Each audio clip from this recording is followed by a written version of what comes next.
Good afternoon, friends. Welcome to Coffee Break with Dr. Michelle Alignay. Happy 2021 to everybody. We miss talking with each other. We miss conversing. We miss having coffee break and we miss all this discussion. But we are now live and we're going to come live every Tuesday and Thursday like before. So join me for the rest of the afternoon. Join me for the rest of the session here at Coffee Break so that we can talk about important matters regarding family life, relationships, well being, and our faith. So, how have you been, friends, to those of you who are already here? This early. I miss you and I know that we miss these sessions. So please let me know how have you been for the past weeks. Kumusta kayo? Marami bang nangyari sa inyo? Ano ang mga nangyari sa inyo nitong the last weeks of 2020 and how are you already starting also your 2021 friends? So please let me know what's happening with you. So please join me and for the rest of the session, we're going to talk about starting slow. Kaya gusto kong malaman, how have you been? How have you been starting your 20, how have you been starting your 2021? How's the past 12th day ngayon? Today is January 12th. How's the past 12 days of 2021 with you? Ano ang nangyari sa inyo itong mga nakaraang araw and how is your life for the past 12 days? 12 days pa lang. So we're not in the deep end yet, but let's go through how we've been. So tell me in one word sa lahat ng mga nanonood na ng mga friends natin dito, tell me in one word, how was your 2021 so far? Kumusta kayo ngayong 2021? How have you been doing this 2021? Yan. So wait for me until I just share this to, okay, huh?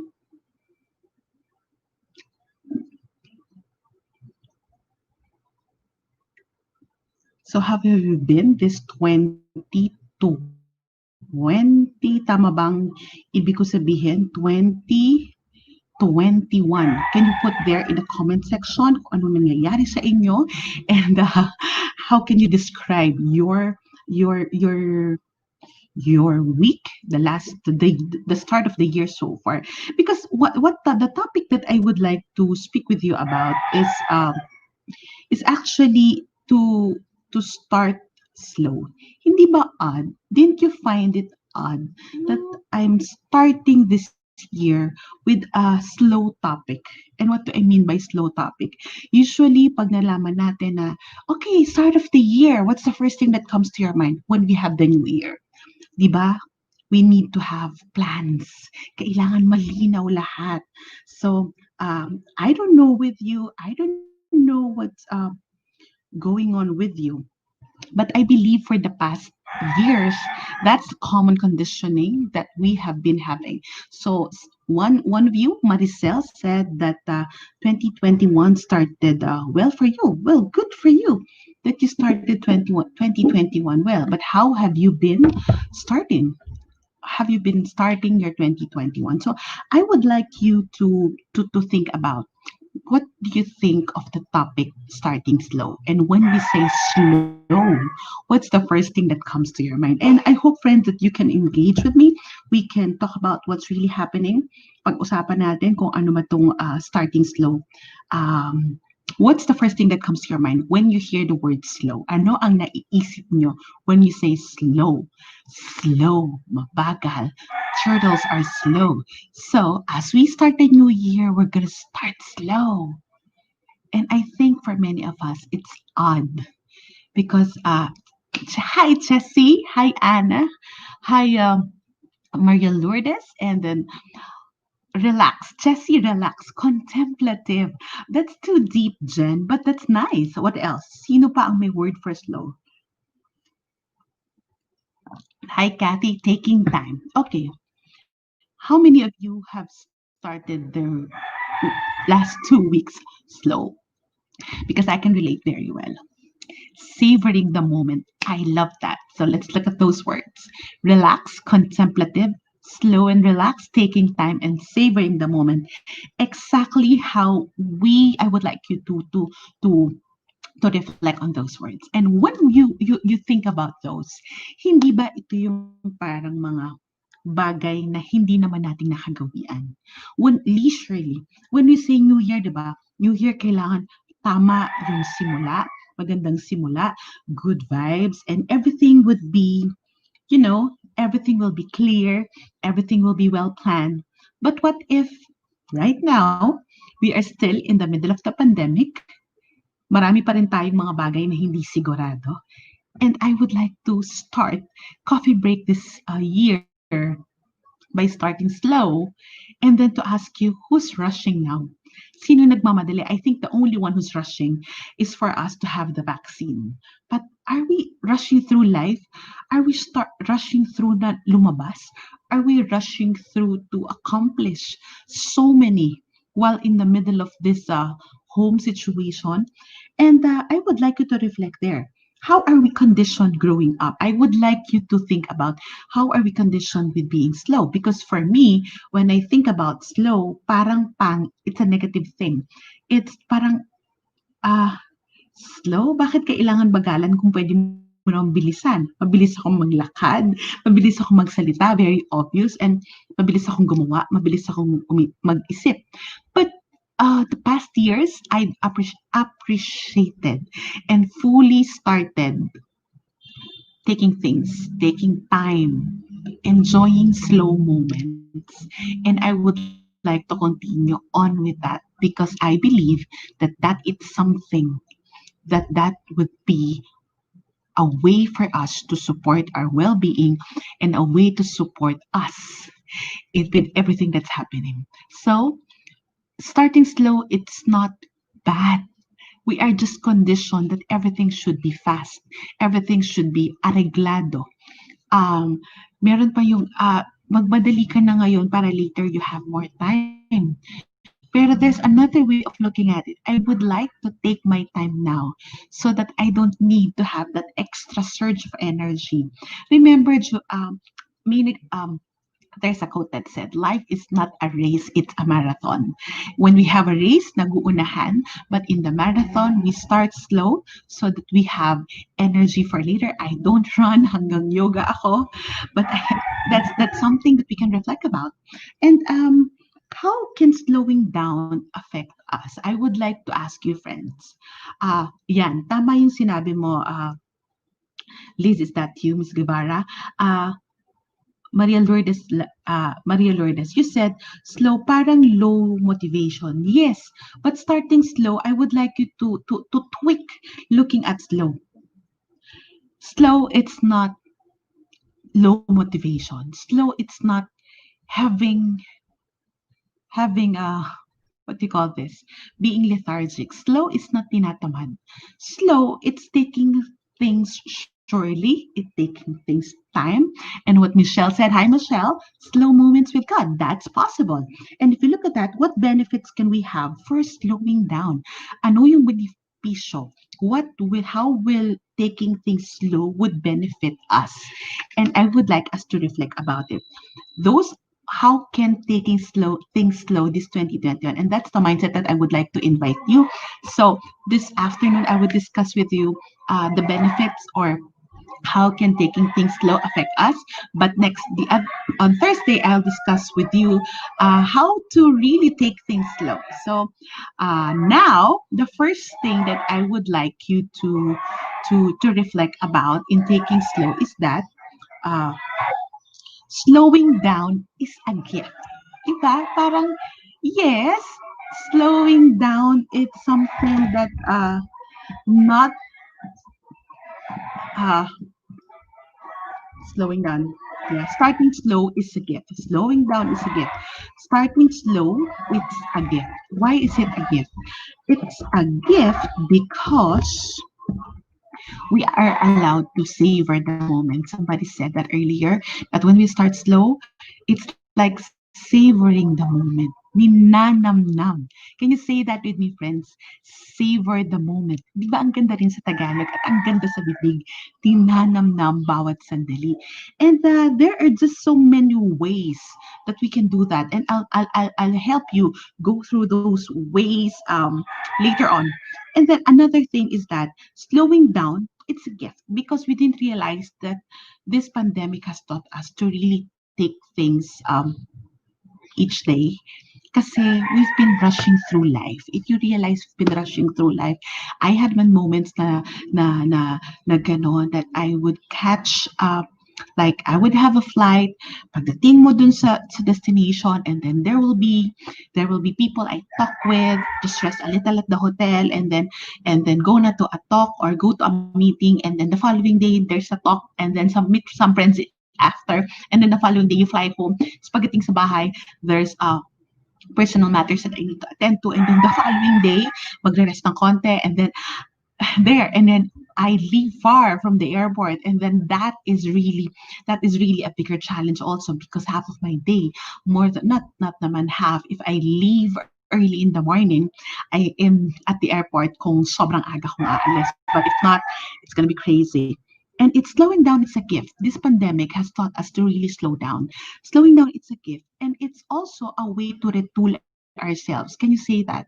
Slowing down, it's a way to retool ourselves. Diba, when we're retooling, you remember your tools at home, yung screwdriver and the screw.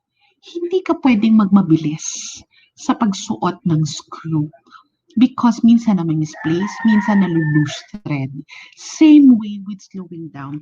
It's retooling ourselves and our lives. And I believe that one of the ways that this slowing down and starting slow 2021 is a gift. It's because it's allowing us to retool. Kailangan pa ba to? Hindi pa ba to kailangan? Okay pa ba to? Ano ito kailangan ayusin? So we were able to retool many things in our lives, many things at home, and many things in our relationship. Another one is that it allows us to bring focus and attention. So it's a gift because we are allowed to savor the moment, namnamin ng bawat sandali. It's for us the way to retool, diba? And then the third one, it brings focus and attention. We are asked and we are invited to focus on what really matters because we're taking things slow. Dati hindi natin napapansin yung meron na palang sira, yung halimbawa yung pintura sa bahay, or meron tayong mga clutter sa bahay na hindi natin na pinapansin, or we don't have time to really look at them. But right now, I believe that we have more time because we're taking things slow. Diba? Take time to smell the flowers. Yan ang isa sa common things that we are hearing. Thank you, Mela. Yeah, Maria Cynthia said deliberate lifestyle. Correct. Melanie, I'm so happy to listen and to see you again, Doc. Thank you. Thank you, Melanie. Happy New Year to you. And I hope that coffee break is a way for you to slow down. For me also, actually. Um, so the first one, slowing down, it's a gift.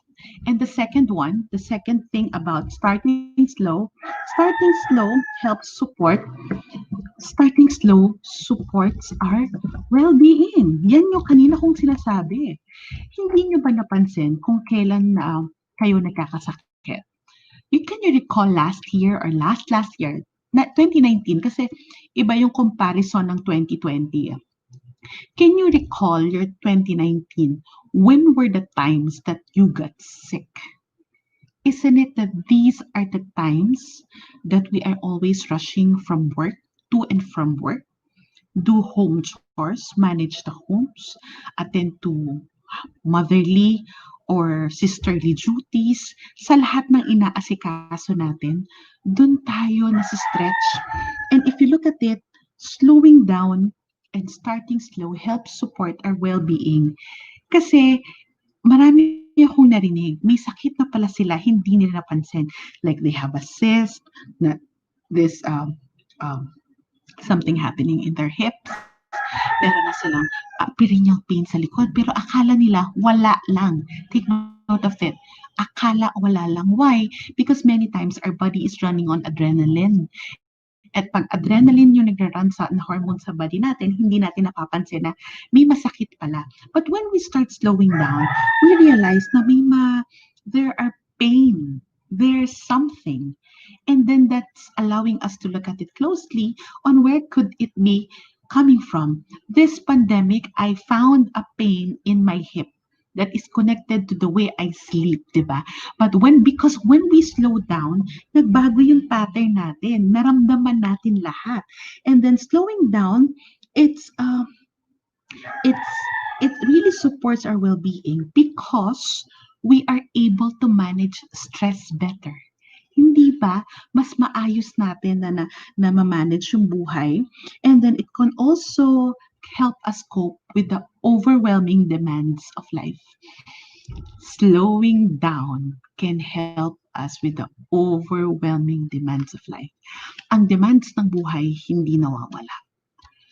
Minsan sobrang dami. Minsan, last year I was overwhelmed with so many things. Kahit na we're in the middle of the pandemic, kahit nakaharap ko kayo, I am still overwhelmed with things. But then, because there's no traffic, it allows us also to slow down, and it helps us manage stress better. Kahit na hindi pa rin tayo 100% makalabas. Uh, Yes, Jessie, when you're in a hurry, slow down. And di ba? And then there's another word, dress slowly. Remember that when we had that mindful mom? When I had that mindful mom session, I like that old quote that says, dress slowly when you are in a hurry. 'Di ba? Dress slowly, we're in a hurry. Hindi niyo ba napansin, sabi ko nga kanina, kailan tayo nagkasakit? 'Di ba yung laging full pack ang schedule, jam pack. Another time, kailan tayo nakalimot ng cellphone, ng wallet, nawala yung gamit? Because we're hurrying too much. So that's why if you notice, starting slow, wag natin sagarin agad. January pa lang, baka naman March na, baksak na tayo. Mahaba pa yung 2021, friends. We don't know when will we get the big vaccine towards the virus. So here, we have to check where is our energy going. One thing is that it can help us from the overwhelming demands of life. Another is that it helps supports our it helps us manage stress. And third, it can help us clarify thinking. Mas malinaw mag-isip kung tayo ay taking things slow. I remember here when I was taking my PhD, there are days that the research, my dissertation research would really be heavy. I have to do so many analysis with the research that I'm doing. And then I remember the times, the magic moments when I had that eureka experiences um, that the Lord would speak to me, the Holy Spirit will work, and then there will be clarity. Thank you, Anna, for the word. There will be clarity. Is that when I'm in the shower, when I'm taking when I'm taking a shower, or when I'm all in that zone that almost taking a nap, yung inaantok na or kaya agaw gising or agaw tulog, whatever you can call it.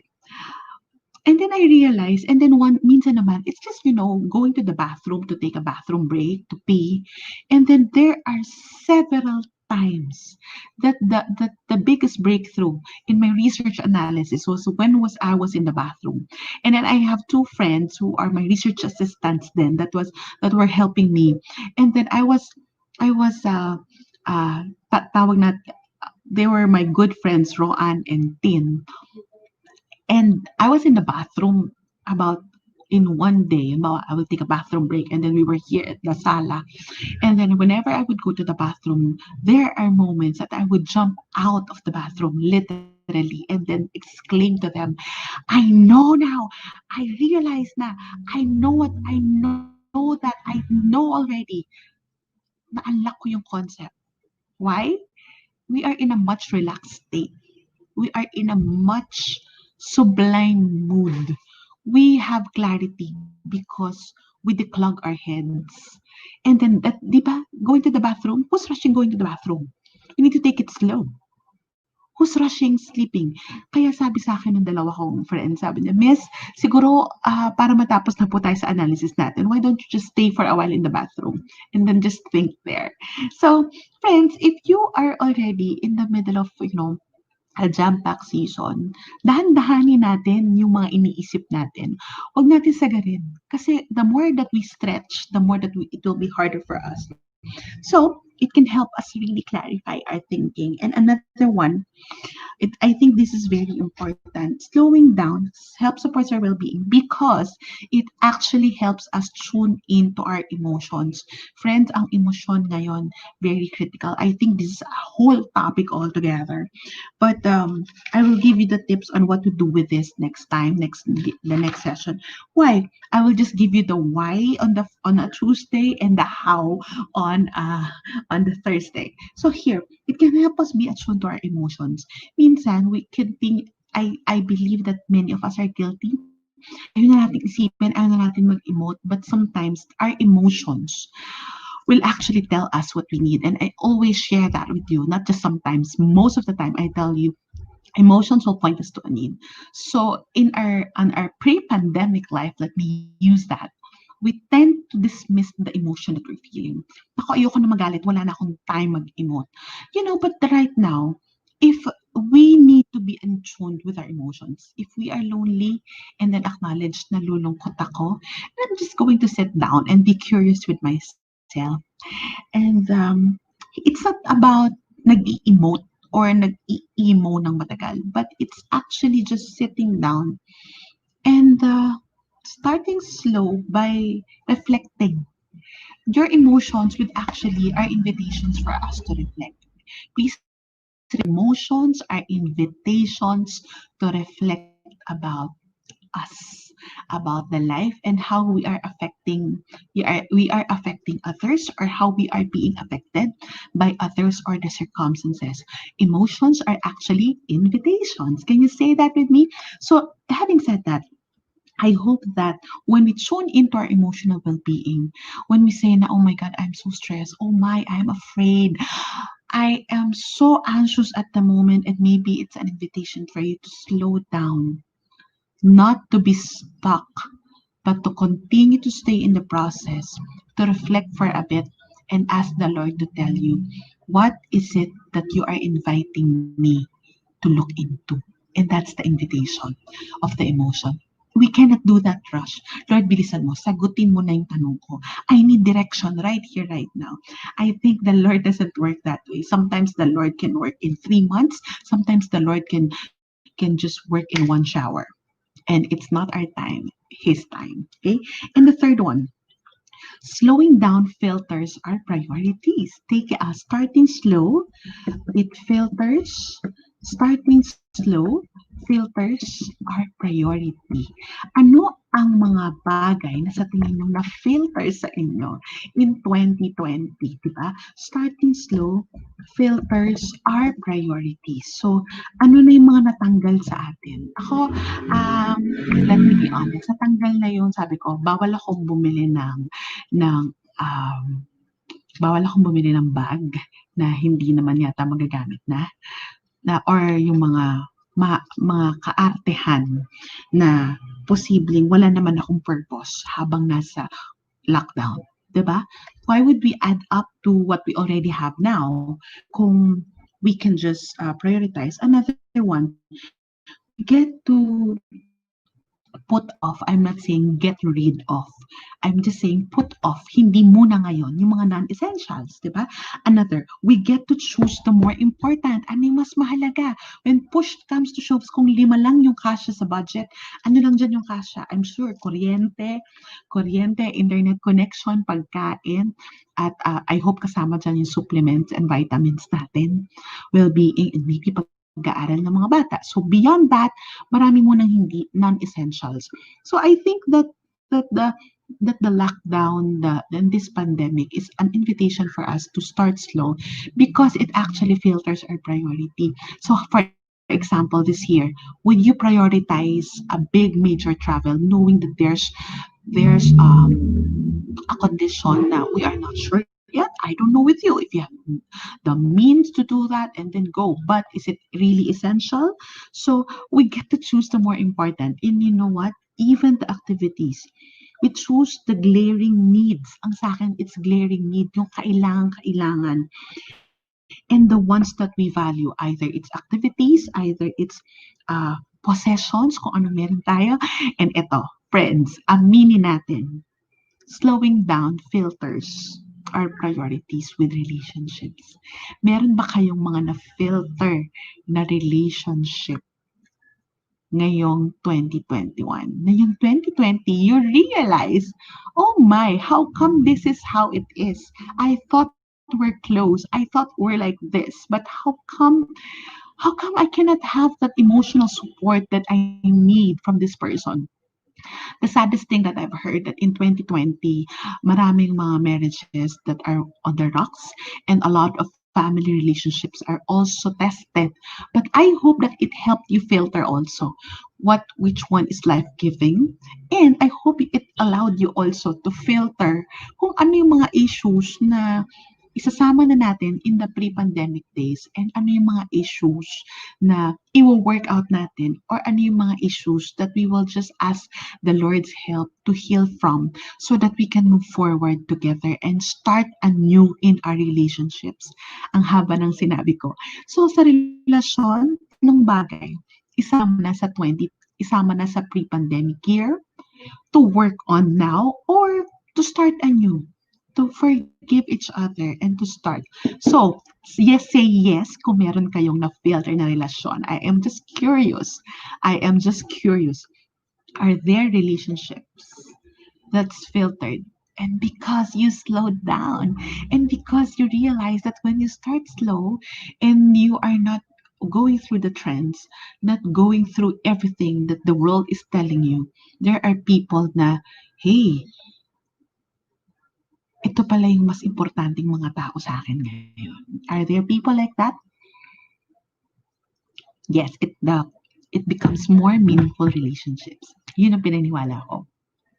Hindi lahat ng kaibigan makaka-relate, hindi lahat magko-connect, pero sino yung nag-connect, and that is the more important. And lastly, number 4, starting slow brings harmony. This is my favorite word, and I'm sharing it with you. Starting slow brings harmony. What do you mean by that? Minsan parang gulong-gulo tayo, ano ba yung nangyayari? Parang lagi na lang, have you realized that during the pre-pandemic, like, our lives are hanging by the thread.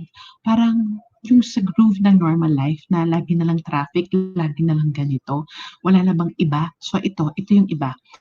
And we are asked to start slow and to harmonize life, that even though it's difficult, harmony is that we are invited to have that sense of acceptance of what we have right now.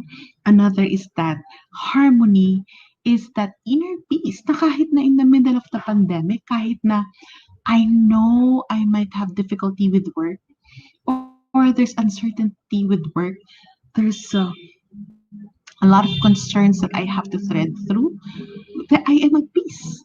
Because being at peace is actually a sign that we are surrendering to the Lord, the things beyond our control. Because when we have that sense of acceptance, I always share that with you, right? It's accepting already the things that are here, right now.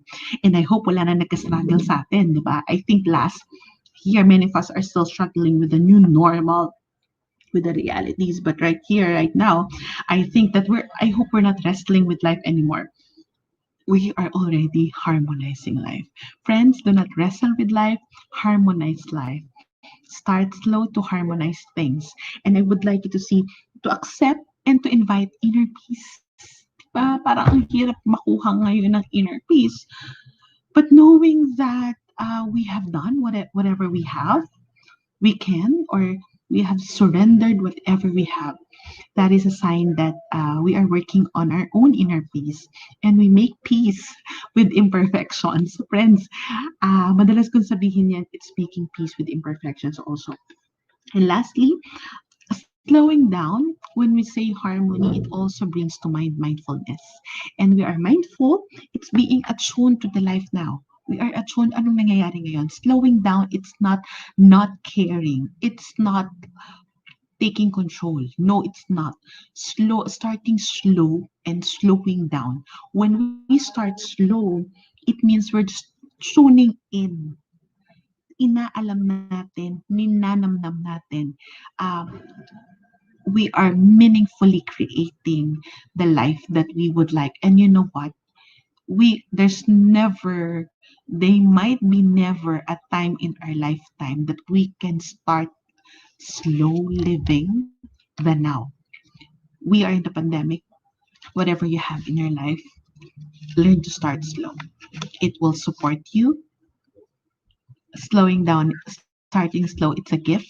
Starting slow will help you support our well-being so we can be well and healthy for this year na napaka-critical and important. And the third one, slowing down filters our priority. And fourth, slowing down brings harmony.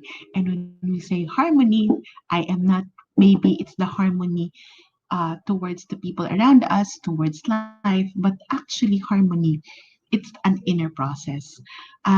It's the inner process that we are at peace with whatever we have, and it's already being mindful and being attuned to whatever we're doing, to whatever we're having. This is not an easy process. If you reflect, friends, we have been programmed to be fast. Kasama ako doon. Mabilis ako. Pero I am one with you. I started the year not having a plan. I started the year not not naman that I'm not hindi ako tinatamad, but I know that I just have to sit down for a bit. That's why it's only now that I'm coming to the second week. And ngayon lang ako nag-coffee break, I started slow. And then I know that I need to learn to take things slow also as I move forward. Who's rushing us? Who's making us move faster? Sino ba ang nagmamadali? May maa-attain ba tayo? Pag ba tayo nagmadali, mas makakalabas ka na ng mauuna kaysa sa kapitbahay mo or kaysa sa kapatid mo or sa nanay mo? Wala. We are still on the same boat since we started coffee break. And I would like you to ask your friend, as takeaways, as your homework, as nuggets, how would you like to start slow? I would like you to first define what will be starting slow for you. I would like to think about that. What is starting slow for you? And the next thing is that this week, check what are the things that you can start slow. Kung nagsimula ka na ng mabilis, try to reflect or try starting slow kasi who knows? It just might have new blessings that we have not accessed at all. There's no time right now to start slow. I'm not saying that 2021 will be different. 2021 can be slow but beautiful. 2021 can be slow but much meaningful. And I hope that this invites you to have a new mindset about starting slow. Don't forget, define what is slow for you and check the area of your life that you can start slow. And then on Thursday, we're going to meet again, same time, same page or same channel to be able to talk about the things that we can do to start slow. This is Dr. Michelle Alignay for Coffee Break. Do share this to family and friends that you think and you believe needs this weekly dose of conversations regarding family life, well being, and faith. And I pray that each of us will learn to start slow and to be able to harness the full gift and blessing of being slow in our lives. Sa atin lahat yan, hindi lang sa inyo. God bless you for a slow but meaningful 2021. Cheers, friends! See you again at Coffee Break. Thank you.